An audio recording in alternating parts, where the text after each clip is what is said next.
Merhaba from Keswick Village. This is the Rorschach Turkey update from the 2nd of July, 2024. A quick summary of what's going down in Turkey.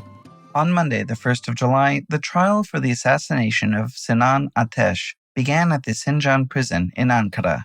Ateş was the former president of the Grey Wolves organization, an ultra-nationalist group tied to the Nationalist People's Party, or MHP.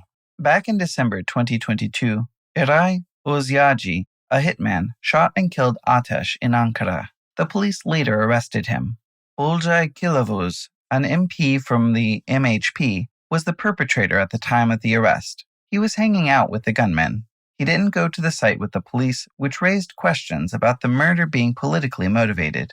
Ateş's widow also suggested political involvement in the murder. There's speculation that Sinan Ateş drifted from the party and Devlet Bahçeli, the head of MHP, instructed him to resign from his post as Grey Wolves leader, leading to tension between the two. The MHP did not offer condolences to the family or attend the funeral, which added to the speculations. Initially, Ozyagi stated that he acted alone and he planned the murder himself. However, during the trial, he said he collaborated with Doğukan Çep, a criminal with no political or business affiliations, in plotting the attack. He revealed that Çep told him to shoot Ateş in the legs, citing personal conflicts. Çep also admitted to the collaboration, backing up Oyyagi's statement. Even though their statements steered the conversation away from alleged political motives, the court still considers it a possibility. Next up, we have another high-profile trial. On Monday the 1st of July, an Ankara court gave the final verdict for the 2015 Ankara train station massacre, 9 years after the incident. The attack occurred during a labor, peace, and democracy rally and killed over 100 people, injuring over 500. It became the deadliest terror attack in the country's history. The court sentenced 10 defendants to aggravated life imprisonment. They also received 18 years in prison for over 300 counts of attempted murder. The prosecutor had also charged the defendants with crimes against humanity, as the authorities held ISIS responsible for the attack. However, the court acquitted all defendants of crimes against humanity. This was called into question, with criticism over the verdict for not addressing crimes against humanity and the acquittal of ISIS. In some political news, on Tuesday the 2nd, President Erdogan replaced Fahrettin Koca, the health minister, and Mehmet Ozaseki, the urbanization minister. He replaced Koca with Kemal Memişoğlu, the Istanbul provincial health director, and reappointed Murat Kurum as the urbanization minister after Ozaseki resigned due to health issues. Kurum had previously resigned from this post to run for Istanbul mayor and lost to opposition candidate İmamoğlu. He was in office when the earthquakes of the 6th of February of 2023 happened. The public held him responsible for the great devastation of the earthquake, citing a lack of regulations against unsafe buildings. In other news, during a parliamentary session on Wednesday the 26th, an MP from the main opposition, the Republican People's Party, unveiled a 65-foot-long list of international crime organization leaders wanted with red notices who had been captured in Turkey. He emphasized rising organized crime in the country and questioned whether the Financial Crimes Investigation Board was investigating the connections of these organizations within Turkey and monitoring their bank activities. He pointed out that the lack of measures against these organizations caused the Financial Action Task Force, or FATF, the leading organization to tackle money laundering, terrorist and proliferation financing internationally, to grey-list Turkey back in 2021, which affected its credit score negatively.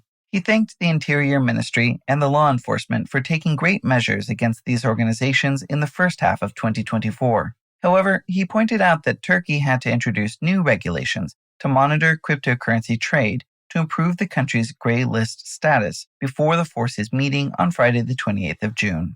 Fortunately, on Wednesday the 26th, the parliament passed the new regulation, and the FATF found Turkey's effort adequate and removed the country from its grey list, marking a positive step for Turkey's economic turnaround plan.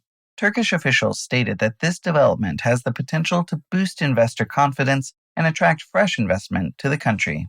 Moving on, an employee at Istanbul's Cham and Sakura City Hospital has filed a petition with the parliament demanding the government investigate an alleged significant nuclear leak at the hospital.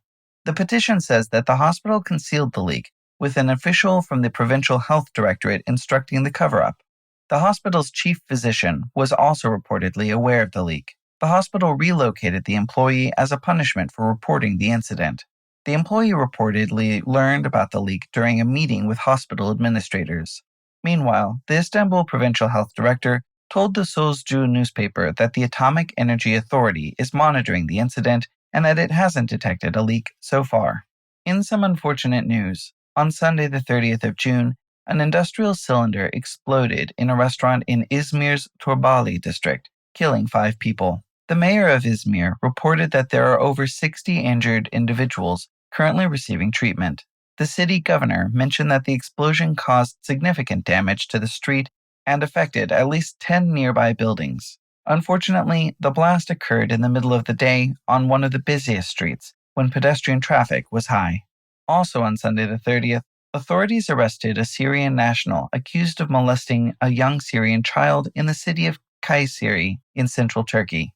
Witnesses reported that they caught the suspect red-handed with a 5-year-old child. Local residents gathered and caused a disturbance while trying to apprehend the perpetrator. Numerous police, medical, and fire brigade teams arrived at the scene. Special Operations Police captured the suspect and removed him from the area. However, it didn't calm down the angry crowd. They overturned vehicles and set fire to some foreign businesses' buildings, chanting, "Erdogan resign." They protested against the high number of Syrian refugees in the country. Police intervened to disperse the crowd. There were similar disturbances against Syrians and their businesses overnight across many cities with a high Syrian population. In response, there were uprisings against Turks in Turkish-controlled regions of northern Syria. Syrians in Syria attacked Turkish cars and Turkish businesses. Some also attacked a truck carrying fruits and vegetables to Syria from Turkey.